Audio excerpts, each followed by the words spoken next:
guys, good morning, good afternoon, and good evening. Kung saan ka mampanig na mundo, joke lang. Maaga na pala akong umalis sa bahay kasi may pupuntan kami. Wala anime lang kung saan. Joke lang. Naglalakad na nga ako pupuntan sakay ng jeep dyan and makikita nyo na sobrang dilim pa talaga at wala pang tao kasi maaga na ako umalis sa bahay. Ayan, wala pa akong jeep na pwedeng sakyan kasi sobrang aga ko nung umalis talaga ako ng bahay. Maya-maya may dumating ng jeep at agad na rin ako sumakay. Sa harap na ako sumakay kasi wala lamang pasahero sa likod. Kaya sa harap na ako sumakay o di ma. Saan ba dapat ako sasakay? Sa likod ba o sa harap? Saan ba? Naglalakad na nga ako pagkababa ako ng jeep kasi ang layo ng binabaan sa akin. Imbis na sa Nabotas, sa Malabon City School ako binaba. O di ba ang galing ng driver? Hindi siya dumiretso ng Nabotas kasi gusto niya daw doon siya iikot sa McDo sa Malabon. Kaya naglalakad na ulit ako, ayan. Kunwari, nagsasalita ako kasi wala talagang tao dyan sa daan kasi sobrang aga pa. Kaya ayan na, makikita nyo, sige, umilakad ka mag-isa mo. Di ba walang tao? Dumating na nga ako sa meeting place namin at naman yung kaibigan ko. Tapos ayan guys, wala pang tao-tao. Tapos, hiningal ako dyan kasi ayan layo ng nilahad ko. Sabi ako, well, naiya ako. Kaya guys, ang video-video ako dyan, tapos papakita ko nga pala yung pawis ko. Ang layo kasi talaga na nilahad ko. Dumating na nga pala, sasakyan namin, L3 nga pala yan. At nag-akit na sila ng mga gamit para magkasya kami. Kasi magsisiksikan kami din mamaya. Ang ganda nga na sunrise dito, kaso ang pangat ng pagka-video ko kasi pangat cellphone ko. Ay na, guys, mga gising pa yung mga tao dyan, pero maya-maya. Bagsak na yan. Ayan pa, nagsiselfone pa sila. Pero mamaya guys, papakita ko sa inyo. Ayan guys, kanwari nag-video ako kasi ang ganda ng araw pero hindi nila alam bibidyan ko na yung matulog na iba. Tingnan nyo guys, may mga tulog na kasi dyan. Ito, gising pa ito. 1, 2, 3. Ito pa, tadam. O diba? Dumating na nga kami sa Kalatagan dyan guys at hindi na nakapag-video kasi sobrang bagsap na kami kasi sobrang layo talaga ng biyahe at binaba na namin yung mga gamit dyan para yakutin na papuntang floating cottage. Ayaw kami pansinin nun may hawak na card para tutulak na lang sana papunta dun sa cottage pero nalagpasan lang kami lagi ng may hawak na push card kaya inakutan namin sa isa. Ayun dyan na nga kami, malapit na kami, naglalakad na kami papuntang floating cottage kasi ayaw kang pansinin na may hawak na card kaya nainis na kami, naglakad na kami. Nakasakay na nga kami at nasakay na namin yung mga gamit namin sa floating cottage at ayan guys, naunay na yung kasama namin kasi nandyan na yung bangka na hihila sa kanila. At video maalam ako dyan kasi gusto ko ipakita kung gaano kaganda yung lugar na napuntahan namin. Tinayo guys, ito pa yung sample dyan. Madami pa akong ipapakita mamaya sa inyo. Ito na guys, papakita ko sa inyo. 3, 2, 1.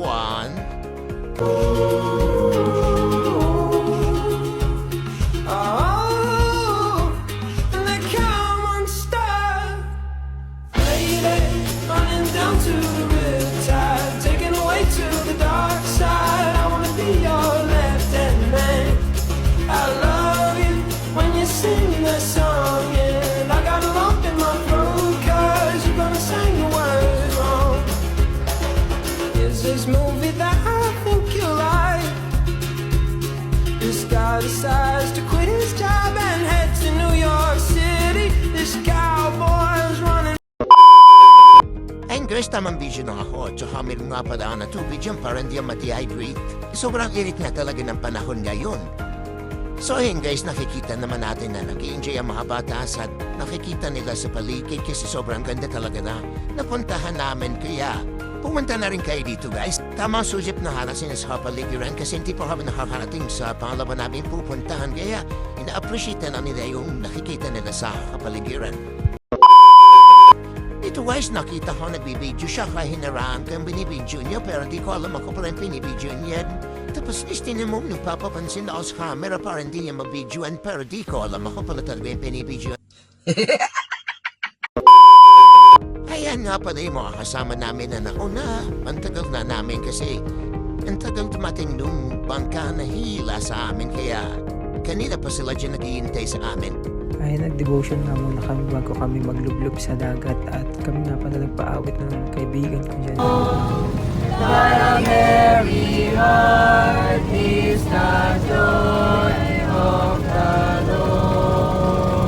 Ito naman kay si Ba Angulo para makita kami dalawa na nagpapaawit.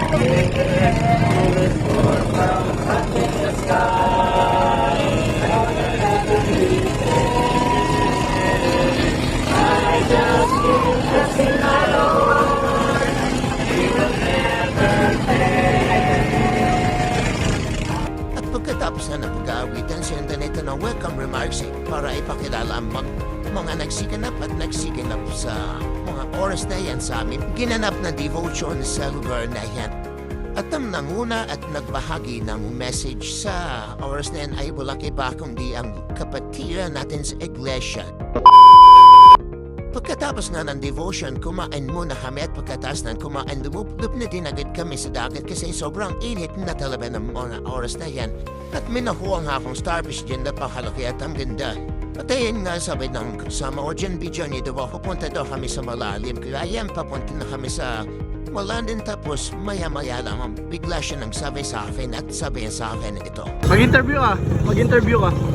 May naharap na nga akong dyan na interviewin kaya tinanong ko siya kung ano experience niya so far sa Little Boracay. At ito yung sinagot niya sa akin. Malalim po niya,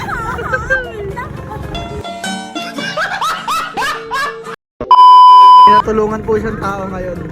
Ano pang feeling na minatulungan kayong tao? Wala, medyo malulunod na ako. Palalim na palalim. Malalim na eh. A few moments later. Oh, and they come unstuck. Lady, running down to the riptide, taken away to the dark side. I wanna be your left-hand man. I love you when you sing that song, and I got a lump in my throat 'cause you're gonna sing the words wrong.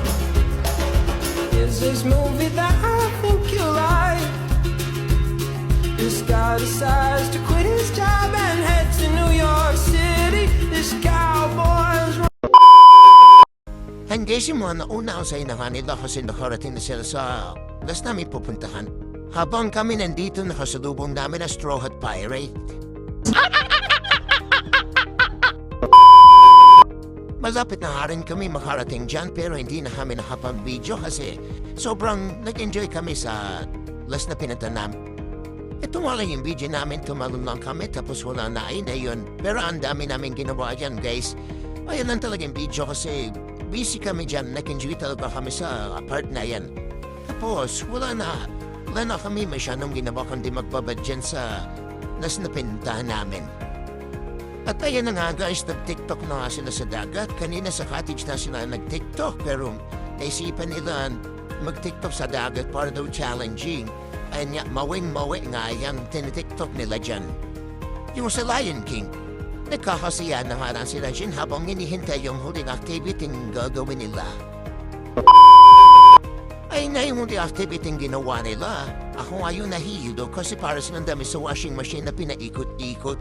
At natatawa kami kasi sobrang ingay nila dyan. Sigaw sila ng sigaw. Kasi tingnan niyo naman guys, sobrang bilis ng pag-ikot nila. Sino ba namang hindi sisigaw dyan? Sino hindi mahihilo sa pagsakay ng UFO na yan? O tingnan mo. Napakatabi pa yung 15 minutes tapos na. Ay napauwi na kami yan, Ferret. Sino yan? Ba't ang itim yan? So yun guys, hindi naman halatang nag-enjoy ako, diba? Kasi kanina medyo maputi pa ako, pero mayan, sobrang itim ko na talaga. Ang dami kasi na talaga namin ginawa doon. Pagdating namin sa last destination, nagbabadlam kami doon buong magdamag. Tapos enjoy na kami, tapos yan pabalik na kami.